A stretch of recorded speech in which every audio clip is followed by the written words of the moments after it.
This story is about the great warriors of Earth and Outworld, where the people of Outworld want to attack Earth and enslave it. But the warriors of Earth are no less powerful, so the gods organize a competition between them and name this battle Mortal Kombat.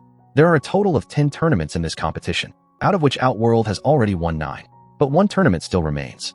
Will the people of Outworld win Mortal Kombat and enslave Earth, or not? Let's find out in today's story. The story begins with Hanzo Hasashi's family, which includes Hanzo, his wife, his son, and a daughter. They are living happily together. Hanzo loves his wife and children deeply. One day, his wife asks him to fetch some water, so Hanzo leaves to get it. While he is collecting water, we see that there is a dragon tattoo on his arm. Meanwhile, his wife is playing with their children when suddenly someone kills the guard standing outside. Seeing this, she gets scared, hides her daughter in a secret place, and tries to run. Just then, a man arrives. His name is Baihan. He asks her about Hanzo, but she refuses to tell him anything, which makes Baihan furious. Now we witness Baihan's unique powers. He can create ice using his abilities, which looks very dangerous. Meanwhile, Hanzo hears his wife scream while fetching water. Hearing this, he runs towards the house. Upon reaching home, he sees that someone has killed his wife and son. Seeing this, he breaks down in tears. But seeing the ice, he realizes who is behind this. Just then, a few of Baihan's soldiers arrive, whom Hanzo kills. Enraged, Hanzo begins to hunt for Baihan like a wounded lion. Soon he finds Baihan. When he approaches him, Baihan says, "I have ended your bloodline, and now I will kill you too." Hanzo replies that he will kill Baihan and avenge his family's death. A fierce battle ensues between Hanzo and Baihan. Initially, Hanzo has the upper hand, but in the end, Baihan kills Hanzo using Hanzo's own dagger. While dying, Hanzo tells Baihan, "Remember this face well." Baihan assumes Hanzo is dead and leaves. But then Hanzo hears the sound of his daughter crying and tries to go to her, but he collapses and dies on the way. As he dies, his body catches fire and burns to ashes. Just then, it begins to rain, and the god of thunder, Lord Raiden, arrives. Lord Raiden picks up Hanzo's dagger and takes Hanzo's daughter away with him. A long time passes, and we see a message that Earth is now in danger because the Outworld has already won 9 tournaments. If they win the 10th, the people of Outworld will rule the Earth. But according to a prophecy, a warrior from Hanzo Hasashi's bloodline will unite all the warriors and defeat the Outworld to save the Earth. In the next scene, we see a young man named Cole Young, who is getting ready for a fight. As his fight begins, a man named Jax arrives to watch him. Jax closely observes Cole, but Cole loses the fight. After the fight, Cole sits with his daughter when Jax approaches and says he likes Cole's dragon tattoo. He asks where Cole got it from. Cole's daughter replies that it's not a tattoo, but a birthmark. Cole then shows Jax the mark, which makes Jax very happy. On the other hand, we are shown Outworld, where the king is Shang Tsung. A man comes to him, and Shang Tsung calls him Baihan. But Baihan replies that he is no longer Baihan. Now he is Sub-Zero. Shang Tsung says the prophecy is looming over them, which means they could lose the 10th tournament and their dream of ruling Earth would remain unfulfilled. Sub-Zero says there's no such prophecy and that he killed Hanzo and his family centuries ago. Shang Tsung replies that they cannot leave Mortal Kombat to fate. He orders Sub-Zero to go to Earth and kill all the warriors who are to participate in the tournament. If no warriors remain, they will win the battle without even fighting. Sub-Zero sets out to eliminate the Earth's warriors. Meanwhile, Cole Young and his family go to a restaurant to eat, where Jax is already present. Jax is on the phone saying that they've finally found the person they've been searching for all these years. Suddenly, it starts snowing inside the restaurant, and everything begins to freeze, because Sub-Zero has arrived in search of Earth's warriors. Sub-Zero starts wreaking havoc with his ice powers. Jax puts Cole and his family in a car and tries to escape. On the way, Cole asks what's going on. Jax tells him that soon, a tournament will be held where Cole will have to fight dangerous warriors from Outworld. He says the dragon mark on Cole's body is the reason Sub-Zero is after him, and anyone who has this mark is being hunted. Just then, Sub-Zero appears in front of them. Jax stops the car and tells Cole to take his family to a safe place. He also gives him an address and asks him to find Sonya Blade. Cole takes his family to safety and says goodbye, as he fears staying with them would endanger their lives.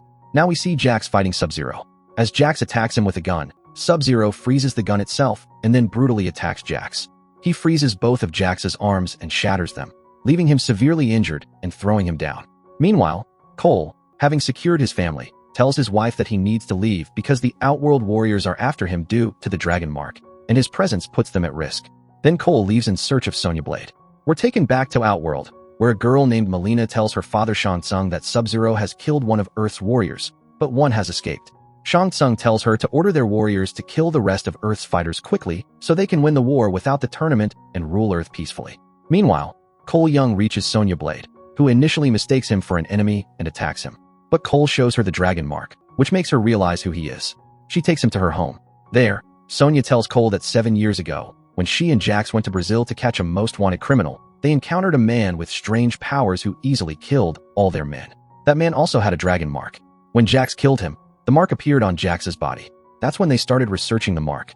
Through her research, she found out that in the future, there will be a tournament and whoever has this dragon mark will be chosen to participate. But Cole does not believe her. Sonia insists the battle is coming soon, and they need to find the remaining warriors quickly. While they are talking, Cole notices a man nearby. He asks who he is, and Sonia tells him his name is Kano, a smuggler of guns and drugs. He too has a dragon mark, so they've kept him captive. Suddenly, the lights go out, and they are attacked by an invisible creature. This invisible creature turns out to be a reptile. While they are struggling to fight it, Kano manages to free himself using the creature's acidic saliva. The liquid coming from the creature's mouth is corrosive, which helps Kano break free. The three of them then join forces to fight the reptile. Kano thrusts a rocket into Reptile's body using a dagger, forcing Reptile to reveal his true form. Seizing the opportunity, Kano drives his hand into Reptile's chest and rips out his heart, killing him. However, the fire that breaks out at the research center destroys all of Sonia's hard work of 7 years. In the aftermath, Sonia tells Cole that they must now go to Lord Raiden, as only he can protect them. Sonia knows of Raiden, but she has no idea where to find him. Kano, however, does know the location because he used to smuggle drugs there. When Sonia asks him to take them there, he flatly refuses. She offers him $2 million if he agrees to help. Kano replies that if she really wants him to take her there, she'll have to pay $3 million. Sonia agrees, and they all board a plane and set out for the Red Temple. On their way, they encounter a man named Liu Kang, who possesses the power to generate fire from his hands. Liu Kang leads them to the Red Temple and tells them that time is running out. They must awaken the powers within themselves as soon as possible. If they fail, everything will be lost. Liu Kang then takes them to Jax, who is lying in a wounded state. Liu Kang explains to Sonia that he was gathering all the warriors of Earthrealm when he found Jax, but by then, it was too late, as Jax's condition was already critical. Liu Kang says they are trying their best to save him. Liu Kang then takes everyone to Lord Raiden, informing him that he has gathered all of Earth's warriors. However, Raiden is disappointed after seeing them, as they appear far weaker compared to the warriors of Outworld. The next morning, Liu Kang is meditating when suddenly the fire burning on his hands goes out, because Sub-Zero has arrived. A fight breaks out between Sub-Zero and Liu Kang, with Sub-Zero clearly overpowering him. Just then, Liu Kang's brother Kung Lao arrives. Soon, all the warriors of Outworld show up, ready to attack the Earthrealm fighters. At that moment, Lord Raiden appears and creates a protective shield around them. The warriors of Outworld are forced to retreat, unable to break through Raiden's barrier. The next morning, training begins for everyone, except for Sonia. She is excluded because she does not bear the dragon mark, and it is believed that no warrior can awaken their inner power without it. Sonia sits beside Jax, who suddenly regains consciousness. But upon seeing his arms, he becomes very upset, as they appear much weaker than the rest of his body. Meanwhile, during training, Cole tries to awaken his inner power but fails. Jax is also frustrated with his weak arms and feels broken inside, but Sonia supports him emotionally. That evening, while everyone is having dinner, Liu Kang and Kung Lao humiliate Kano. Enraged, Kano taps into his inner power, which turns out to be extremely dangerous. Seeing this, Kano is thrilled. One day, exhausted from training, Cole is looking at a photo of his family when Lord Raiden approaches him. Raiden tells Cole that because he has failed to awaken his power, he has become a burden to the group. Cole responds by asking why he has the dragon mark on his body if he's such a burden. Raiden then tells him that he is a descendant of Hanzo Hasashi, one of Earth's greatest warriors, who was killed along with his family. The man who murdered Hanzo is now hunting Cole, and his name is Sub-Zero. After his death, Hanzo Hasashi went to a mysterious place in the Netherrealm. Raiden rescued Hanzo's daughter and brought her to Earthrealm. Cole has Hanzo's blood in his veins, which is why he bears the dragon mark. Raiden admits that he had hoped Cole would have Hanzo's powers too, but he was wrong. Saying this, Raiden sends Cole back to be with his family. Meanwhile, in Outworld, Shang Tsung is gathering his warriors. We see more of his terrifying allies, including Nitara, a vampire, and monstrous fighters like Reiko and Cable. Among them is also a fearsome warrior named Prince Goro. Shang Tsung tells his warriors that now is the perfect time to ensure their victory by attacking all the Earthrealm warriors at Raiden's temple. But first, they must break the protective barrier created by Raiden. At that moment, Cable simply tells Kano to leave it to him.